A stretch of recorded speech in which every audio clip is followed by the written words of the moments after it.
Have you ever felt the sting of an unprovoked attack, a cutting remark, or an attempt to undermine you? You feel that familiar urge to respond, to defend, to explain yourself. You feel compelled to justify your actions, to correct the record, to engage in the verbal sparring match laid out before you. It's a natural human inclination, a deeply ingrained impulse to protect your pride, your reputation, your sense of self. But what if that very inclination, that urgent need to respond, is precisely what gives your aggressor power over you? What if, in fact, your engagement, your energy, your words are the very fuel that ignites their ego and reinforces their destructive behavior? This isn't just about ignoring an insult. It's about a profound recalibration of your inner world, a reclamation of personal power that most people never achieve. We live in a world that constantly demands our attention, our reactions, our engagement.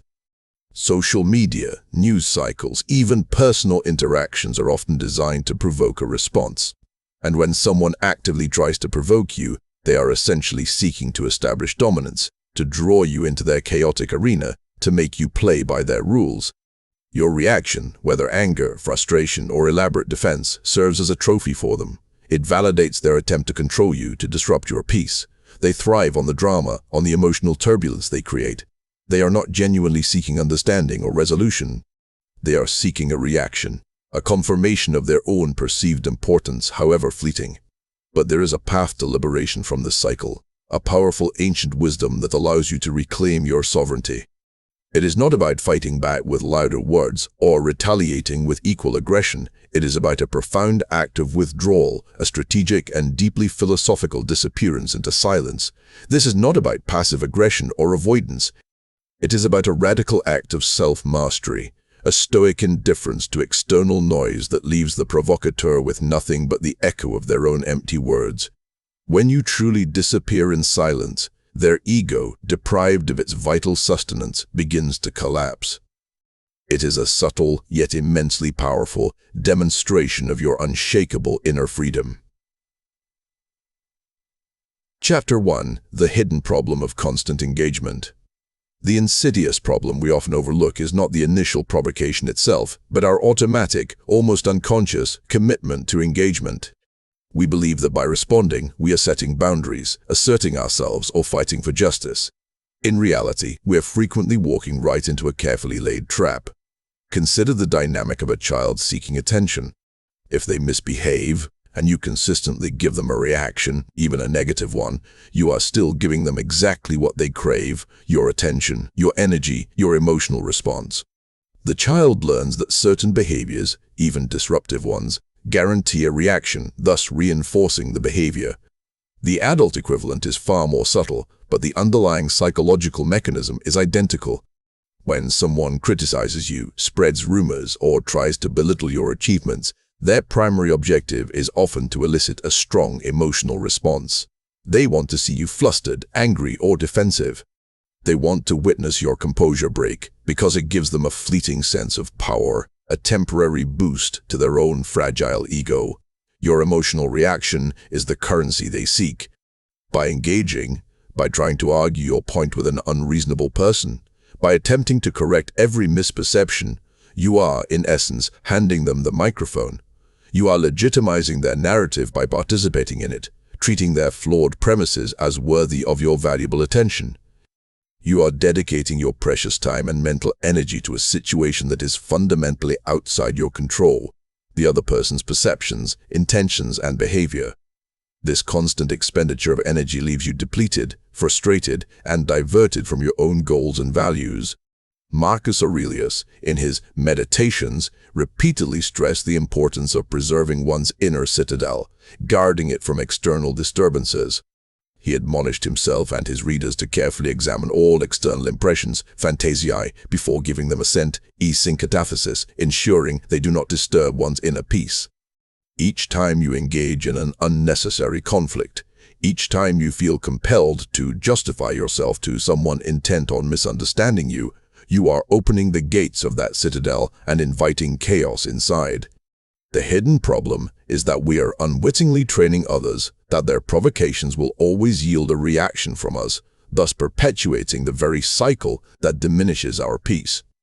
We mistake a battle for a war, and in doing so, we squander our most valuable resources, our tranquility, our focus, and our self-possession. This constant reactivity conditions you to be externally driven, always waiting for the next stimulus rather than resting in your own inner strength. Most people spend their lives reacting. Few learn the power of remaining calm, silent, and in control. If something in today's message resonated deeply with you, it's because a stronger version of yourself is trying to emerge.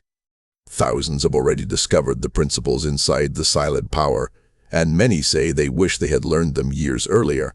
Plus 5 exclusive bonuses. The Silent Power reveals timeless Stoic lessons from mastering emotions, building unshakable confidence, commanding respect without speaking, and developing the mental strength that cannot be broken by criticism, rejection, or adversity. The question is simple: will you continue reacting to life, or start mastering it? Get instant access through the first pinned comment and begin your journey toward true self-mastery today.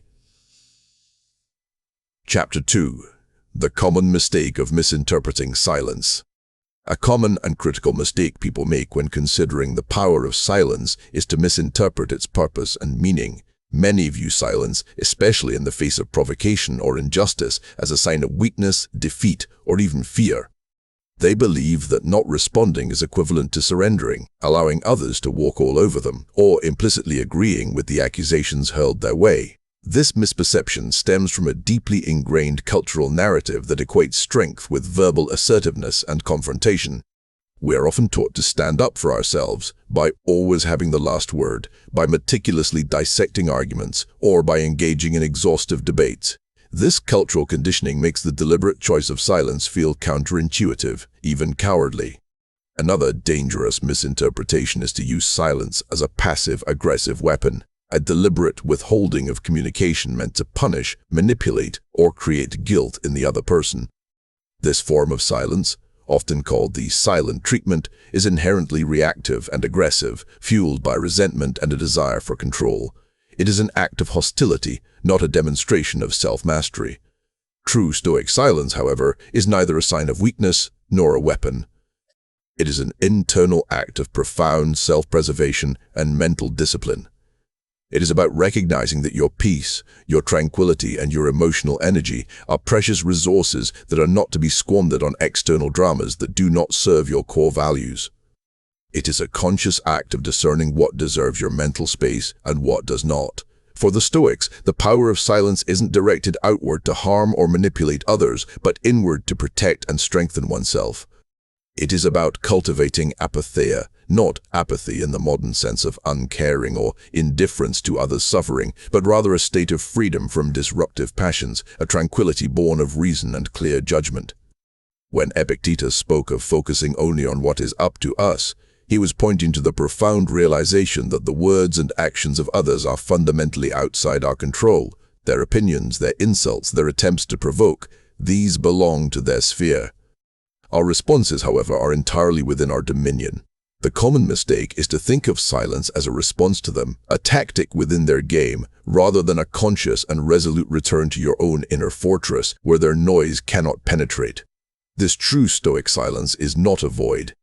It is a full, deliberate presence within yourself, an assertion of independence from external validation and provocation.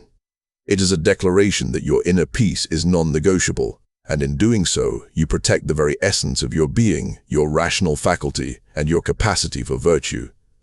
Chapter 3. The Powerful, Rarely Practiced Stoic Habit of Indifference to External Noise. The truly powerful, yet rarely practiced, Stoic habit connected to purposeful silence is the cultivation of indifference to things not within our control.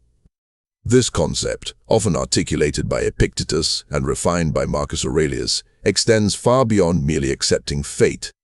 It is a disciplined practice of emotional detachment from external opinions, insults, and provocations. Most people, even those who claim to practice some form of self-mastery, still fall into the trap of reacting emotionally to criticism or perceived slights. They might not lash out, but they still feel the sting, they still replay the words, and they still allow their inner peace to be disturbed. This subtle internal disturbance is precisely what the Stoics sought to eradicate.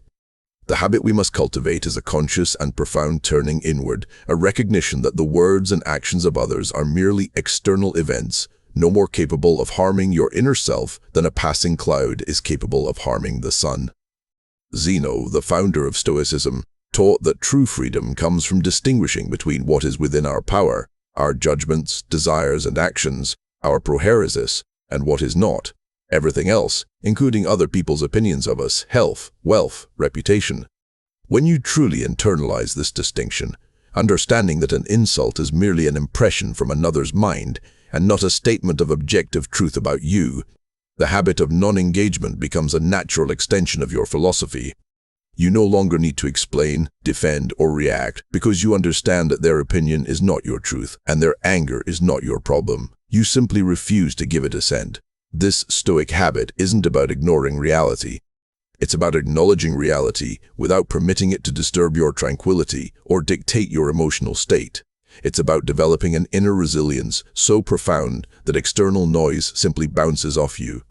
When someone attempts to provoke you, instead of a reflexive retort, you engage in a conscious, almost imperceptible withdrawal of your emotional energy. You withhold the validation they seek. You deny their ego the fuel it craves. This practice is akin to training a muscle. The more you consciously choose to remain indifferent to external provocations, to treat them as adiaphora, things indifferent to your true good, the stronger your inner resolve becomes.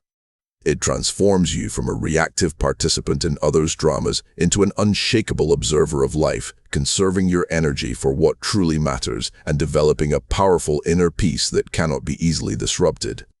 This habit lays the groundwork for understanding exactly why your silence has such a profound and unsettling effect on those who seek to disturb your peace. It is the active disengagement from their attempts to define you. Chapter 4. The Psychological Mechanism of Ego Collapse. To understand why your disappearance in silence leads to the collapse of another's ego, we must delve into the fundamental psychological mechanism at play. The ego, in this context, is not merely healthy self-esteem. It is that part of the psyche, often fragile and insecure, that requires external validation, attention, and acknowledgement to maintain its distorted sense of importance and stability. It is a persona constructed from outward approval, constantly needing reinforcement. When someone provokes you, insults you, or attempts to dominate you, they are essentially projecting their own insecurities and seeking to bolster their ego by diminishing yours. They are attempting to export their internal chaos onto you. They need a reaction from you, any reaction, to complete their psychological circuit, to confirm that their projection has landed and had an effect. Your anger, your hurt, your defensiveness, your elaborate explanations, all of these serve as evidence to their ego that they have impacted you, that their words hold weight, that they have power. This reaction is the oxygen for their fragile ego. When you disappear in silence, you deny the ego its essential sustenance. You become a non-responsive wall rather than a willing participant. This creates a profound internal discomfort for the provocateur. Their projected attack, instead of finding a target, hits nothing. The energy they exerted, designed to evoke a reaction, bounces back at them, causing cognitive dissonance. They are left with the uncomfortable awareness of their own unprovoked aggression, devoid of the intended effect. This forces them to confront their own projections, their own need for validation, and the emptiness of their own words. Their ego, accustomed to feeding on your reactions, finds itself starving. It scrambles for new ways to get a rise out of you, often escalating their efforts, but each failed attempt only deepens their frustration and the internal collapse. The cycle of seeking validation is broken by your non-participation. Your silence, therefore, does not collapse them as a person. It collapses the ego structure they projected onto you, which entirely relied on your participation to exist. It exposes the inherent fragility of their self-worth, which they were attempting to prop up by tearing you down. Psychologically, it's a mirror. Your calm, unwavering non-response reflects their own agitated state back to them, demonstrating a stark contrast between their inner chaos and your inner peace. This isn't manipulation, it's a natural, inevitable consequence of their ego being denied the fuel it requires. You are simply refusing to play their game, and by doing so you render their game meaningless and expose its hollowness. The true power lies in understanding that their ego only has power over you if you choose to grant it that power through your reaction, through your precious attention. Most people spend their lives reacting. Few learn the power of remaining calm, silent, and in control. If something in today's message resonated deeply with you, it's because a stronger version of yourself is trying to emerge. Thousands have already discovered the principles inside the silent power, and many say they wish they had learned them years earlier. Plus 5 exclusive bonuses. The silent power reveals timeless Stoic lessons for mastering emotions, building unshakable confidence, commanding respect without speaking, and developing the mental strength that cannot be broken by criticism, rejection, or adversity. The question is simple: will you continue reacting to life, or start mastering it? Get instant access through the first pinned comment and begin your journey toward true self-mastery today. Chapter 5: Seneca and the Art of Indifference to Insults. Consider the example of the great Stoic philosopher Seneca, who navigated the treacherous political landscape of Rome, serving under emperors known for their tyranny and capriciousness, such as Nero. Seneca frequently faced envy, slander, and direct threats to his life and reputation. His position as a wealthy philosopher and advisor made him a constant target for those seeking to undermine his influence or simply to see him fall. Yet his writings, particularly his Letters from a Stoic, reveal a profound understanding of how to remain unperturbed by the external noise of critics and detractors, even in the face of grave danger. Seneca was not immune to human emotions, but he rigorously applied Stoic principles to manage his responses. He understood that an insult or a false accusation only truly harms you if you internalize it, if you give it assent, if you allow it to penetrate your inner fortress and disturb your rational judgment. He observed that people who hurl insults are often projecting their own misery and insecurity. He who tries to harm another, Seneca wrote, is already wounded himself. To react with anger or elaborate defense would be to validate their misery, to descend to their level, and to allow them to dictate your emotional state, essentially handing them the reins of your inner life. This would be a greater wound than the insult itself. One can imagine a scene where a critic, perhaps a jealous courtier or a political rival, attempts to publicly shame Seneca with cutting remarks or baseless accusations during a public gathering or a meeting in the emperor's court. A typical reaction might be to immediately defend one's honor with spirited rhetoric, to engage in a war of words, or to show visible distress, fear, or indignation. But Seneca, embodying the Stoic ideal of the sage, would likely have met such an attack with a calm demeanor, perhaps a neutral, unreadable expression, or even a slight, knowing smile that implied an understanding of the provocateur's motives without acknowledging the validity of their words. He would neither confirm nor deny the accusations with passionate rhetoric. He would simply remain unmoved, detached from the drama, focused on his own virtuous path, treating the insult as mere noise in the grand scheme of his moral progress. This indifference was not born of coldness or a lack of care for justice, but of immense inner strength and self-possession. It was a conscious choice to render the insult powerless by denying it the reaction it craved. The provocateur, expecting a fiery defense, a visible display of hurt, or at least a disruption of Seneca's composure, would find nothing but an impenetrable calm. Their words would fall on deaf ears, their emotional bait untouched. The desired win would not materialize, leaving them exposed and frustrated, their own ego deflated by the lack of impact. Seneca's unwavering inner peace in the face of such attacks served as a powerful testament to the Stoic teaching that true strength is not about fighting back with external force, but about rendering the attack impotent through the disciplined cultivation of apatheia, a freedom from disruptive passions, a state where externals hold no sway over your inner self. He taught that the only power others have over you is the power you grant them through your reaction, through your voluntary assent to their impressions.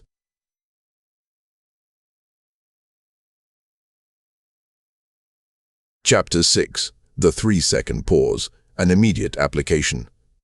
Now, how can you apply this ancient wisdom in your own daily life, moving from intellectual understanding to practical mastery? I want to introduce you to a simple, yet profoundly effective exercise I call the 3-second pause. This isn't about disappearing forever, but about strategic, conscious silence as a powerful, readily deployable tool for self-mastery and preservation of your inner tranquility. It creates a vital space between stimulus and response, a space where reason can reassert itself.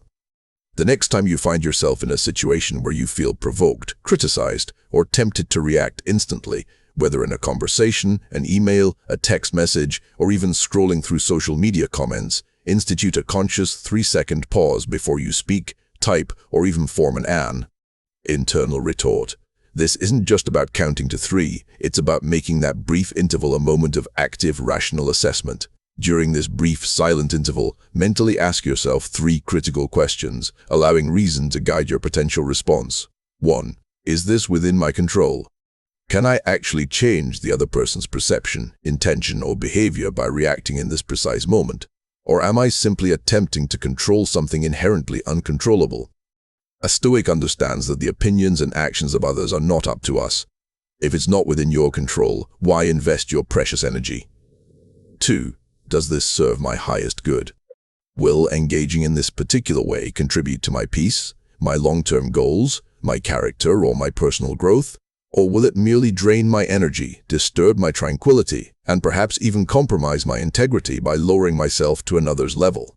Consider the virtuous response, not just the impulsive one. 3. Is my response truly necessary?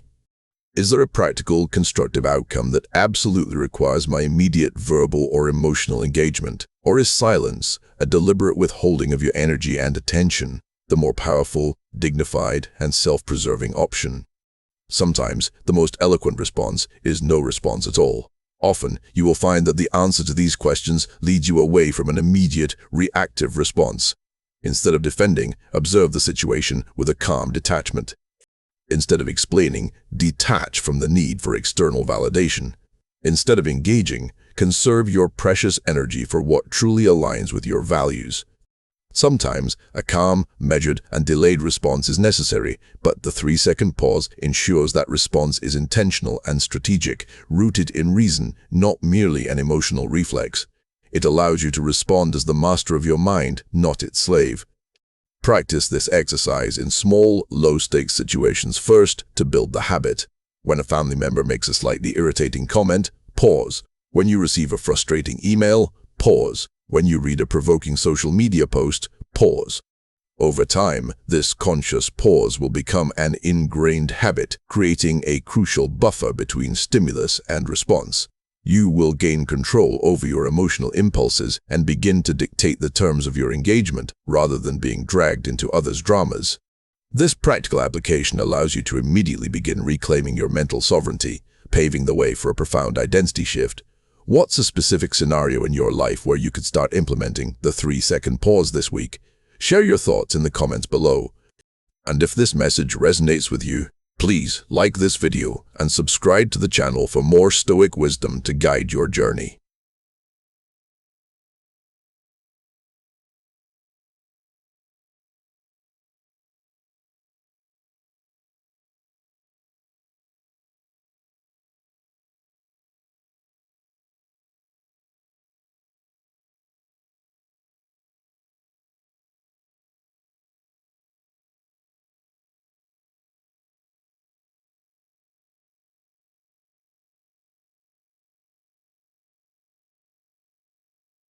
If you commit to embracing these principles, recognizing the hidden problem of constant engagement, avoiding the common mistake of misinterpreting silence, cultivating the profound Stoic habit of indifference to externals, understanding the psychological mechanism of ego collapse, learning from historical examples like Seneca, and diligently practicing the 3-second pause, you will undergo a profound and irreversible identity transformation. You will move from being a reactive, externally validated individual to a calm, internally grounded master of self, a person whose inner equilibrium is largely immune to external perturbations. This journey is not merely about using silence as a clever tactic. It is about cultivating profound inner sovereignty and an intrinsic sense of self-worth. You will gradually become someone whose peace cannot be easily disturbed, whose validation comes unequivocally from within, from your own virtuous choices and rational judgments. Your self-worth will no longer be dependent on others' opinions, approval, or even their most deliberate provocations. You will become the unshakable self that Marcus Aurelius often wrote about, an inner citadel so strong, so well fortified by reason and virtue that no external force, no verbal assault, no emotional bait can truly breach its walls. Your well-being will rest solely on what is truly up to you. The final awakening in this process is the profound realization that true power lies not in controlling others or their perceptions, which is an impossible and exhausting endeavor, but in absolute control over your own mind, your judgments, and your reactions. When you embody this state of inner freedom and self-possession, others sense it. Their attempts to provoke you, to draw you into their drama, simply find no purchase. Their ego doesn't just collapse in a dramatic fashion. It finds no ground to stand on whatsoever because you have removed yourself from their game. Your serene non-response acts as a powerful yet silent boundary. You transcend the need to win arguments or defend your honor against every slight. You understand that your dignity is inherent, derived from your rational nature and your commitment to virtue, not something that can be diminished or augmented by another's words. This is the ultimate freedom Stoicism offers, the ability to live a life of profound tranquility, robust resilience, and unshakable inner strength, regardless of the chaos and noise swirling around you. You become an embodiment of wisdom, a silent, powerful presence that commands respect not through aggressive words or defensive posturing, but through an unwavering demonstration of self-mastery, inner peace, and a quiet, formidable strength that cannot be broken. This is the silent power that others cannot break, because it is entirely yours. Most people spend their lives reacting. Few learn the power of remaining calm, silent, and in control. If something in today's message resonated deeply with you, it's because a stronger version of yourself is trying to emerge. Thousands have already discovered the principles inside the silent power, and many say they wish they had learned them years earlier. Plus 5 exclusive bonuses. The silent power reveals timeless Stoic lessons for mastering emotions, building unshakable confidence, commanding respect without speaking, and developing the mental strength that cannot be broken by criticism, rejection, or adversity.